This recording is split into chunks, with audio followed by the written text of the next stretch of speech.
Hello everyone. तो आज हम इस वीडियो के द्वारा सीबीएसई बोर्ड का हिंदी जो कि क्लास 9th का है, इसके चैप्टर नंबर 3 तुम कब जाओगे अतिथि इसे पढ़ने वाले हैं, जिसको लिखा है शरद जोशी जी ने। तो आइए इसे हम स्टार्ट करते हैं। शरद जोशी जी, जिनका जन्म 1931 ईस्वी में और इनका निधन 1991 ईस्वी में हुआ था। शरद जोशी का जन्म मध्य प्रदेश के उज्जैन शहर में 21 मई 1931 को हुआ। इनका बचपन कई शहरों में बीता। कुछ समय तक यह सरकारी नौकरी में रहे, फिर इन्होंने लेखन को ही आजीविका के रूप में अपना लिया। इन्होंने आरंभ में कुछ कहानियाँ लिखी, फिर पूरी तरह व्यंग लेखन ही करने लगे। इन्होंने व्यंग लेख, व्यंग उपन्यास, व्यंग कॉलम के अतिरिक्त हास्य व्यंगपूर्ण धारावाहिकों की पटकथाएं और संवाद भी लिखे। हिंदी व्यंग को प्रतिष्ठा दिलाने वाले प्रमुख व्यंगकारों में शरद जोशी भी एक है। तो यहाँ पे बताया गया है कि शरद जोशी जी का जन्म मध्य प्रदेश के उज्जैन शहर में 21 मई को हुआ था। इनका जो बचपन है वो कई शहरों में बीता। कुछ समय तक ये सरकारी नौकरी में रहे। इन्होंने लेखन को ही अपना आजीविका अर्थात अपने घर चलाने का माध्यम बनाया। इन्होंने कई प्रकार से लेखन का कार्य किया, कुछ कहानियाँ लिखी और फिर उसके बाद पूरी तरीके से व्यंग लेखन करने लगे, जैसे व्यंग लेख, व्यंग उपन्यास, व्यंग कॉलम। इसके अतिरिक्त हास्य व्यंगपूर्ण धारावाहिकों की पटकथाएं और संवाद भी लिखे। हिंदी व्यंग को प्रतिष्ठा दिलाने वाले प्रमुख व्यंगकारों में शरद जोशी जी भी एक है। शरद जोशी जी की प्रमुख व्यंग्य कृतियाँ हैं, कुछ रचनाएं यहाँ दी गई हैं, जैसे परिक्रमा, किसी बहाने, जीप पर सवार इल्लियाँ, तिलस्म, राह किनारे बैठ, दूसरी सतह, प्रतिदिन। दो व्यंग्य नाटक है जैसे अंधों का हाथी और एक था गधा। एक उपन्यास है मैं केवल मैं उर्फ कमल मुख बीए। ये इनकी प्रमुख रचनाओं के नाम है। नेक्स्ट इसमें बताया गया है कि शरद जोशी की भाषा अत्यंत सरल और सहज है। मुहावरों और हास परिहास का हल्का स्पर्श देकर इन्होंने अपनी रचनाओं को अधिक रोचक और रुचिकर बना दिया है। धर्म, अध्यात्म, राजनीति, सामाजिक जीवन, व्यक्तिगत आचरण, कुछ भी शरद जोशी की पैनी नज़र से बच नहीं सका। इन्होंने अपनी व्यंग रचनाओं में समाज में पाई जाने वाली सभी विसंगतियों का बेबाक चित्रण किया है। पाठक इस चित्रण को पढ़कर चकित भी होता है और बहुत कुछ सोचने को विवश भी होता है।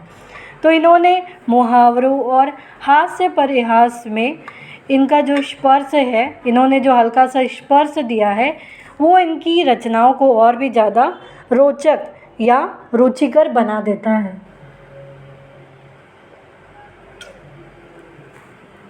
धर्म, अध्यात्म, राजनीति, सामाजिक जीवन, व्यक्तिगत आचरण, ये सारी चीज़ें उनकी नज़र से बच नहीं सके हैं। इन्होंने अपनी व्यंग रचनाओं में समाज में पाई जाने वाली अनेक प्रकार की विसंगतियों का बहुत ही बेबाक तरीके से बिना हिचके इन्होंने चित्रण किया है, जिससे पाठक को भी पढ़कर वो चकित हो जाता है और सोचने पर विवश हो जाता है।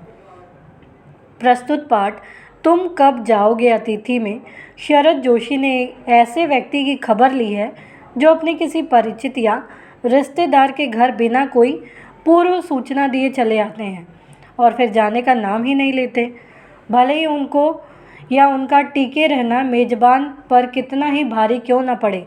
मेज़बान अर्थात जिसके घर में वो गए हैं, होस्ट। तो यहाँ पे बताया गया है कि तुम कब जाओगे अतिथि ऐसे व्यक्ति की कहानी है जो अपने किसी परिचित व्यक्ति या रिश्तेदार के घर में बिना कोई इन्फॉर्मेशन दिए, सूचना दिए पहुंच जाते हैं और कब तक रहेंगे इसका भी कोई ठिकाना नहीं होता है। जिससे क्या होता है कि जिसके घर में ये जाते हैं उनको काफ़ी प्रॉब्लम होती है, फिर भी ये समझते नहीं हैं।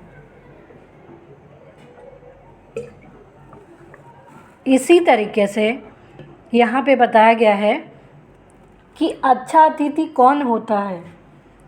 वह जो पहले से आपने आने की सूचना देकर आए और 1-2 दिन मेहमानी करा के विदा हो जाए, या वह जिसके आगमन के बाद मेज़बान वह सब सोचने को विवश हो जाए जो इस पाठ में के मेज़बान निरंतर सोचते रहते हैं। तो यहाँ पे बोला गया कि अच्छा अतिथि कौन है। वो जो पहले बता कर आए, 1-2 दिन रहे और फिर चले जाए, या फिर ऐसा व्यक्ति जो आए और बिना इन्फॉर्मेशन दिए, पूर्व सूचना दिए और वहाँ के जो मेज़बान हैं वो सोचने पर विवश हो जाए, इस तरीके का। तो इस पाठ में भी मेज़बान निरंतर सोचते रहते हैं। तो आइए इस पाठ को स्टार्ट करते हैं। तुम कब जाओगे अतिथि। आज तुम्हारे आगमन के चतुर्थ दिवस पर यह प्रश्न बार बार मन में घुमड़ रहा है, तुम कब जाओगे अतिथि। 4 दिन हो गए हैं आए हुए और कहा जा रहा है कि अतिथि तुम कब जाओगे। ये सवाल जो है ये मन को और ज़्यादा व्याकुल कर रहा है, बार बार ये मन में आ रहा है। तुम जहाँ बैठे निसंकोच सिगरेट का धुआं फेंक रहे हो, उसके ठीक सामने एक कैलेंडर है, देख रहे हो ना। इसकी तारीखें अपनी सीमा में नम्रता से फड़फड़ाती रहती हैं। विगत 2 दिनों में से मैं तुम्हें दिखाकर तारीखें बदल रहा हूँ। तुम जानते हो, अगर तुम्हें हिसाब लगाना आता है कि चौथा दिन है यह, तुम्हारे सतत आतिथ्य का चौथा भारी दिन, पर तुम्हारे जाने की कोई संभावना प्रतीत नहीं होती। लाखों मील लंबी यात्रा करने के बाद वे दोनों एस्ट्रोनॉट्स भी इतने समय चांद पर नहीं रुके थे जितने समय तुम एक छोटी सी यात्रा कर मेरे घर पर आए हो। तुम अपने भारी चरण कमलों की छाप मेरी ज़मीन पर अंकित कर चुके। तुमने एक अंतरंग निजी संबंध मुझसे स्थापित कर लिया। तुमने मेरी आर्थिक सीमाओं की बैजनी चट्टान देख ली और तुम मेरी काफ़ी मिट्टी खोद चुके। अब तुम लौट जाओ अतिथि, तुम्हारे जाने के लिए यह उच्च समय है। अर्थात तो यहाँ पे क्या कहा गया है कि 4 दिन हो गए हैं और ये जो अतिथि है जहाँ बैठकर निसंकोच बिना हिचके सिगरेट फूंकता है, सिगरेट का धुआं फेंक रहा है, उसके ठीक सामने एक कैलेंडर है और अब इसको 4 दिन हो गए हैं आए हुए। अब मेज़बान सोचता है कि चौथा दिन हो गया है, ये कब जाएगा। इसके लगातार आवभगत करते हुए आतिथ्य का चौथा दिन अब मेज़बान पर भारी पड़ रहा है और उनको पता भी नहीं चल रहा है कि ये जाएंगे कब। लाखों मील लंबी यात्रा करने के बाद वे दोनों एस्ट्रोनॉट्स भी इतने लंबे तक चांद पर नहीं रुकते जितने ये लोग आकर रुकते हैं। जितने समय तुम एक छोटी सी यात्रा कर मेरे घर आए हो, इतना तो इतने दूर दूर तक लोग जाते हैं, लंबी लंबी यात्राएं करते, तो भी नहीं रुकते जितना तुम रुक रहे हो। तुम अपने भारी चरण कमल की छाप मेरी ज़मीन पर अंकित कर चुके हो, मतलब एक टक बैठ ही गए हो, उठने का नाम नहीं ले रहे हो या जाने का नाम नहीं ले रहे हो। तुमने मेरे साथ एक निजी संबंध स्थापित कर लिया है। तुम्हें मेरी आर्थिक सीमाओं की भी चिंता नहीं है और तुमने देख लिया है कि मेरे पास कितना धन संबंधी मेरे पास कितनी सीमा है, मैं कितना खर्च कर सकता हूँ या कितना मेरे पास धन है। तो तुमने उस चट्टान को देख लिया है और तुम मेरी काफ़ी मिट्टी खोद चुके हो, तो काफ़ी खर्च हो चुका है। अब तुम कब जाओगे अतिथि, तुम्हारे जाने के लिए यह उच्च समय अर्थात हाई टाइम है, अब तुम्हें जाना ही चाहिए। क्या तुम्हें तुम्हारी पृथ्वी नहीं पुकारती, तुम्हारा घर बार तुम्हें नहीं पुकारता। उस दिन जब तुम आए थे मेरा हृदय भी किसी अज्ञात आशंका से धड़क कर उठा था। अंदर ही अंदर कहीं मेरा बटुआ काँप गया। उसके बावजूद एक स्नेही भीगी मुस्कुराहट के साथ मैं तुमसे गले मिला था और मेरी पत्नी ने तुम्हें सादर नमस्ते की थी। तुम्हारे सम्मान में ओ अतिथि, हमने रात के भोजन को एकाएक उच्च मध्यम वर्ग के डिनर में बदल दिया था। तुम्हें स्मरण होगा कि 2 सब्जियों और रायते के अलावा हमने मीठा भी बनाया था, तो इन्होंने मीठा का भी इंतज़ाम किया था। इस सारे उत्साह और लगन के मूल में एक आशा थी। क्या थी? तो यहाँ पे कहा जा रहा है कि अब हाई टाइम हो गया, तुम्हें अपना घर भी याद नहीं आता क्या?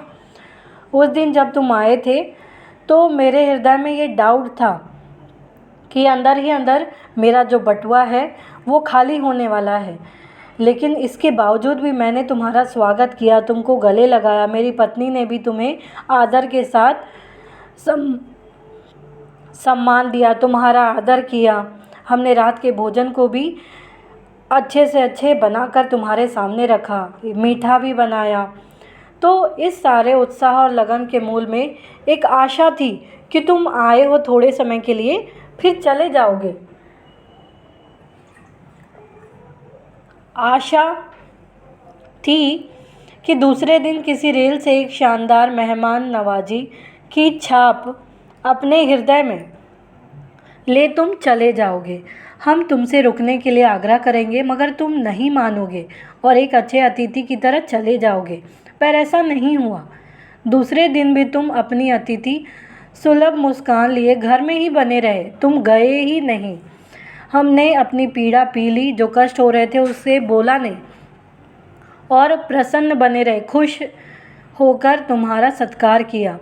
स्वागत सत्कार के जिस उच्च बिंदु पर हम तुम्हें ले जा चुके थे, वहाँ से नीचे उतर हमने फिर दोपहर के भोजन को लंच की गरिमा प्रदान की और रात्रि को तुम्हें सिनेमा दिखाया। इतना कुछ किया तुम्हारे लिए। हमारे सत्कार का यह आखिरी छोर है, अब इससे ज़्यादा हम लोग नहीं कर सकते, जिससे आगे हम किसी के लिए नहीं बढ़े।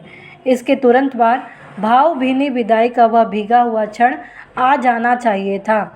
अब तुम्हें जाना चाहिए था। अब इससे ज़्यादा हम लोग नहीं कर पा रहे थे, पर तुम विदा होते और हम तुम्हें स्टेशन तक छोड़ने जाते, पर तुमने तो ऐसा कुछ किया ही नहीं, क्योंकि तुम तो वहाँ से गए ही नहीं। तीसरे दिन की सुबह तुमने मुझसे कहा, मैं धोबी को कपड़े देना चाहता हूँ। अब यह नई ख्वाहिश, यह आघात अप्रत्याशित था। अब यहाँ पे बताया गया है कि किस तरीके से अप्रत्याशित, मतलब जिसकी कोई उम्मीद ही ना हो। इसकी चोट मार्मिक थी। अब इसको ये जो चोट लगा ये इसके मन को छू गया। तुम्हारे सामीप्य की वेला एकाएक यूँ रबर की तरह खींच जाएगी कि तुम और रुकोगे, जाने का नाम नहीं लोगे। इसका मुझे अनुमान न था। पहली बार मुझे लगा कि अतिथि सदैव देवता नहीं होता, वह मानव और थोड़े अंशों में राक्षस भी हो सकता है। अब ये जा नहीं रहा है तो इनको अच्छा नहीं लग रहा कि ये जा क्यों नहीं रहे। कहते हैं अतिथि देवो भव, लेकिन ये तो ऐसे टिक के बैठ गए हैं कि मेरा जो थॉट है वो भी बदल रहा है कि अतिथि जो होता है, अतिथि वो सदैव देवता ही नहीं होता, वह मानव और थोड़े अंशों में राक्षस भी होता है या हो सकता है। किसी लॉन्ड्री पर दे देते हैं, जल्दी धुल जाएंगे, मैंने कहा। मन ही मन एक विश्वास पल रहा था कि तुम्हें जल्दी जाना है। कहाँ है लॉन्ड्री? चलो चलते हैं, मैंने कहा और अपनी सहज बनियान पर औपचारिक कुर्ता डालने लगा। अब ये दिखावटी कुर्ता डालकर वहाँ से चले गए कपड़े देने के लिए लॉन्ड्री में। कहाँ जा रहे हो? पत्नी ने पूछा। इनके कपड़े लॉन्ड्री पर देने हैं, मैंने कहा। मेरी पत्नी की आंखें एकाएक बड़ी बड़ी हो गई। आज से कुछ बरस पूर्व उनकी ऐसी आंखें देख मैंने अपने अकेलेपन की यात्रा समाप्त कर बिस्तर खोल दिया था। जब वे ही आंखें बड़ी होती हैं तो मन छोटा होने लगता है। वे इस आशंका और भय से बड़ी हुई थी कि अतिथि अधिक दिनों ठहरेगा। अब जैसे ही पत्नी ने ये सुना तो उसकी एकाएक आंखें बड़ी हो गई। उसने इस तरीके से देखा। आज से कुछ साल पहले जब ऐसी आंखें देख मैंने अपने अकेलेपन की यात्रा, जो उसकी वाइफ कह रही है कि अकेलेपन की यात्रा समाप्त कर बिस्तर खोल दिया था कि अकेलापन अब दूर हो जाएगा। लेकिन अब जब वे आंखें बड़ी होती है तो उसका जो मन है उसकी पत्नी का, वो छोटा हो जाता है। क्यों? क्योंकि उसे ये डाउट होता है या भय होता है कि अतिथि और अधिक दिन तक कहीं ठहर नहीं जाए। तो अतिथि की लॉन्ड्री वाली बात को सुनकर पत्नी की आंखें बड़ी हो गई, उसका मन छोटा हो गया। क्यों? क्योंकि उसे एहसास हो गया था कि अतिथि जो है अधिक दिन ठहरने वाला है और आशंका निर्मूल थी। अतिथि तुम जा नहीं रहे, लॉन्ड्री पर दिए कपड़े धुलकर आ गए और तुम यही हो। तुम्हारे भरकम शरीर से सलवटें पड़ी चादर बदली जा चुकी है और तुम यहीं हो। सलवट यानी मुड़ने के निशान, निर्मूल मतलब जो होता है निराधार।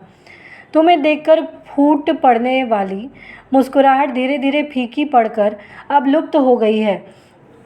अब तुम्हें देखकर जितनी खुशी हुई थी अब दुखी हो रहे हैं ये लोग।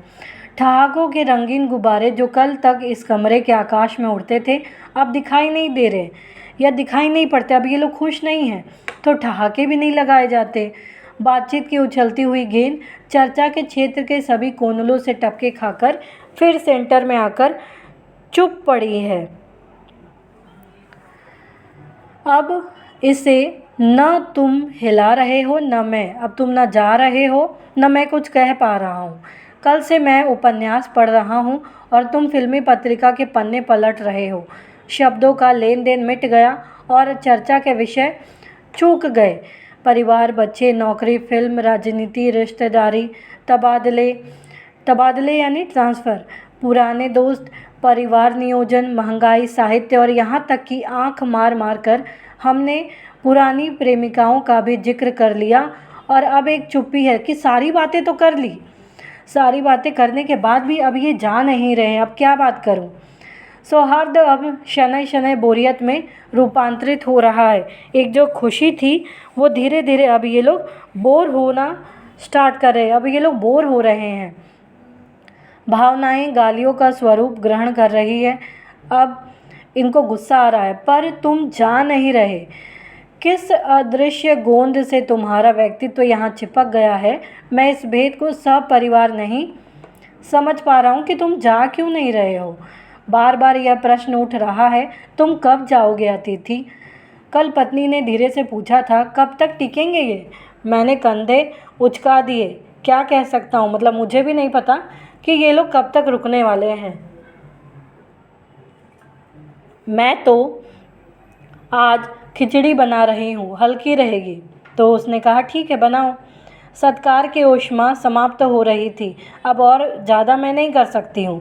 डिनर से चले थे, खिचड़ी पर आ गए।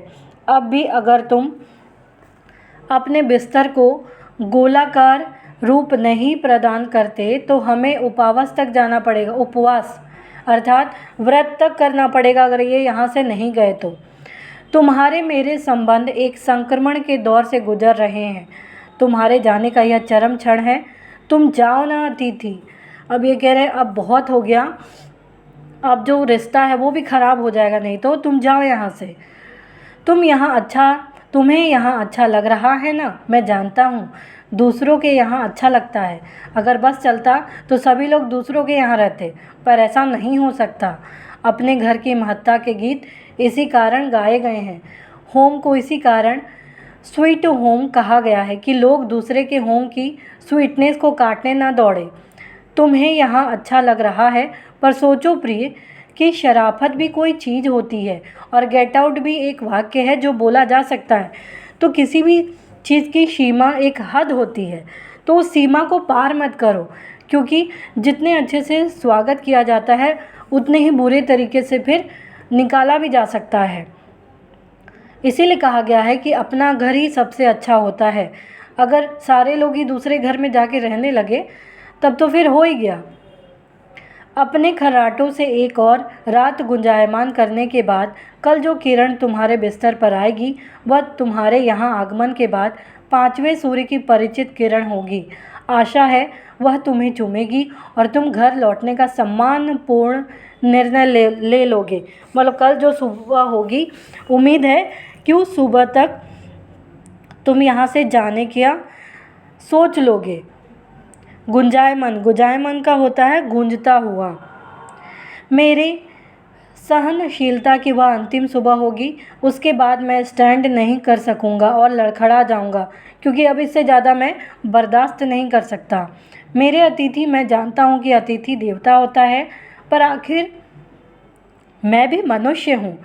मैं कोई तुम्हारी तरह देवता नहीं। एक देवता और एक मनुष्य अधिक देर साथ नहीं रहते। तो कहते हैं कि अतिथि देवो भव, तो एक साथ कैसे इतने देर तक रह सकते हैं। देवता दर्शन देकर लौट जाता है, तो अतिथि तुम भी अपने दर्शन दिए, अब तुम जाओ। तुम लौट जाओ अतिथि, इसी में तुम्हारा देवत्व सुरक्षित रहेगा। इसी में जब तुम नेक्स्ट टाइम भी आओगे तो तुम्हारा सम्मान होगा, सत्कार होगा। लेकिन इतने दिनों तक रहने के बाद वो सम्मान और सत्कार वो खो चुकेगा। यह मनुष्य अपनी वाली पर उतरे, उसके पूर्व तुम लौट जाओ। उफ, तुम कब जाओगे अतिथि। तो इस तरीके से यहाँ अतिथि आकर डेरा डालकर बैठ गया है और वो जाने का नाम नहीं ले रहा है। तो इसीलिए इस चैप्टर का नाम भी लिखा है कि तुम कब जाओगे अतिथि। लोग यहाँ परेशान हो चुके हैं, कर कर के थक गए हैं आओ भगत। अब लोग इससे ज़्यादा नहीं कर पा रहे हैं उसकी सेवा सत्कार, तो इसीलिए कहा गया है कि तुम कब जाओगे अतिथि। तो उम्मीद है आपको ये चैप्टर समझ में आई होगी। तो प्लीज़ आप इस वीडियो को लाइक करना, शेयर करना, सब्सक्राइब करना, कमेंट करना ना भूलें। Thank you.